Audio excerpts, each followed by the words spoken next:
ये आकाशवाणी है। अब आप लवली निगम से समाचार सुनिए।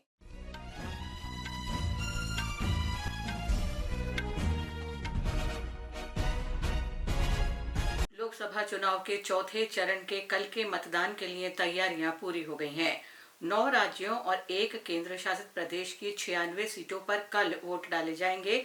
इस चरण में आंध्र प्रदेश की 25, तेलंगाना की 17, उत्तर प्रदेश की 13, महाराष्ट्र की 11, मध्य प्रदेश और पश्चिम बंगाल की 8-8, बिहार के 5, झारखंड और ओडिशा की 4-4 तथा केंद्र शासित प्रदेश जम्मू कश्मीर की 1 सीट पर मतदान होगा।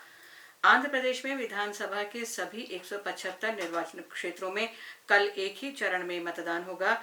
इन क्षेत्रों के लिए 2386 उम्मीदवार चुनाव मैदान में हैं।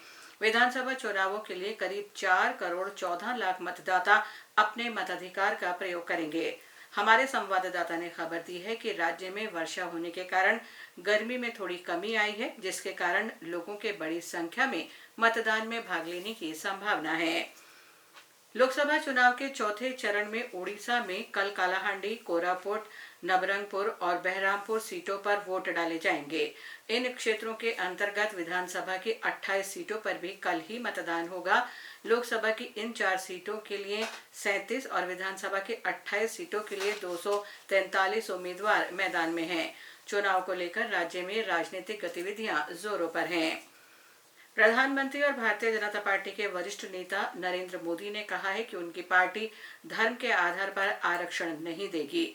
पश्चिम बंगाल के बैरकपुर निर्वाचन क्षेत्र में अपनी पार्टी के उम्मीदवार के समर्थन में एक रैली को संबोधित करते हुए श्री मोदी ने कहा कि कांग्रेस अनुसूचित जाति, अनुसूचित जनजाति तथा अन्य पिछड़े वर्ग का आरक्षण समाप्त करने और धर्म के आधार पर आरक्षण देने के बारे में सोच रही है। प्रधानमंत्री नरेंद्र मोदी ने कहा है कि उनकी सरकार ने पिछले 10 वर्ष में गरीबों को सशक्त बनाने और उनके लिए रोजगार के अवसर उपलब्ध कराने पर जोर दिया है। एक अंग्रेजी दैनिक को दिए साक्षात्कार में श्री मोदी ने कहा कि भारत ने दुनिया को दिखाया है कि प्रत्येक नागरिक को सशक्त बनाना और उनकी सफलता के लिए आवश्यक संसाधन उपलब्ध कराना ही वास्तविक प्रगति है। उन्होंने कहा कि पिछले 10 वर्ष में 25 करोड़ लोग गरीबी से बाहर आए हैं। श्री मोदी ने कहा कि भारत की बेरोजगारी दर दुनिया में सबसे कम है। उन्होंने कहा कि करोड़ों लोगों ने पहली बार व्यवसाय शुरू करने के लिए मुद्रा ऋण का फायदा उठाया है।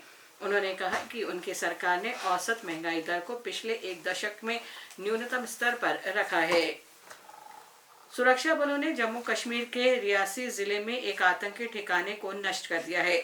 बड़ी संख्या में हथियार और गोला बारूद भी बरामद किए गए हैं।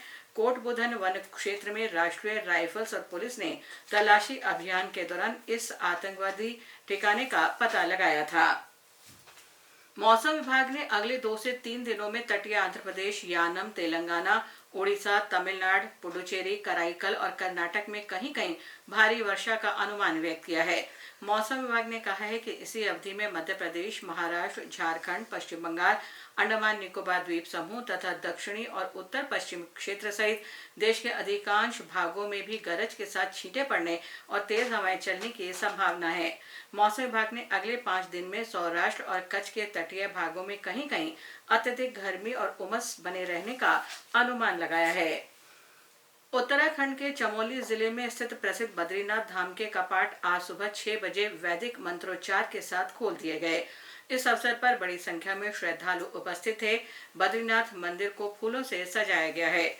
बद्रीनाथ धाम के कपाट खुलने के साथ ही सभी चारों धामों अब श्रद्धालुओं के लिए खोल दिए गए हैं।